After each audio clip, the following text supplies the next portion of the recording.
નમસ્તે. આજે આપણે ગુવાર સિંગનું એક નવી રીતનું શાક જોઈશું. એમાં સૌથી પહેલાં આપણે એક કાંદો અને એક ટામેટાને મિક્સરમાં ક્રશ કરી લઈશું અને એની ગ્રેવી બનાવી લઈશું. સરસ ગ્રેવી તૈયાર થઈ ગઈ છે. આ આપણે 250 ગ્રામ જેટલી ગુવાર સિંગ લીધી છે.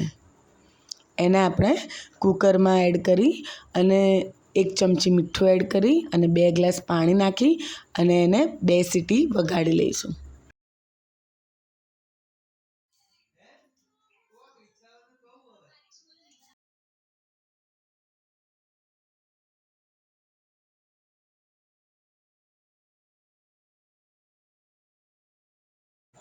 તમે જોઈ શકો છો કે આપણી ગુવાર સિંગ એકદમ સરસ બફાઈ ગઈ છે. એને એકદમ નથી બાફવાની, થોડી જ કચરી રાખીશું. એક પેનમાં આપણે તેલ લઈ એમાં અડધી ચમચી જેટલો અજમો અને 1 ચમચી જેટલું સમારેલું લસણ એડ કરીશું.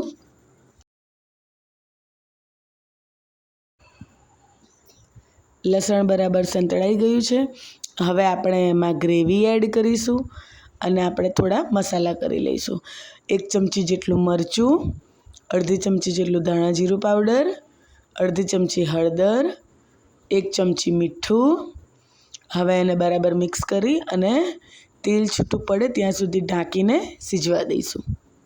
તમે જોઈ શકો છો કે તેલ છૂટું પડી ગયું છે. હવે આપણે એમાં ગુવાર એડ કરી દઈશું અને એને બરાબર મિક્સ કરી અને તમને જેટલી ગ્રેવી જાડી ને પતળી જોઈતી હોય એ રીતે તમે એમાં પાણી એડ કરી લો અને એને પાછું ઢાંકીને 5 મિનિટ થવા દઈશું. 5 મિનિટ પછી તમે જોઈ શકો છો કે શાક એકદમ સરસ તૈયાર થઈ ગયું છે.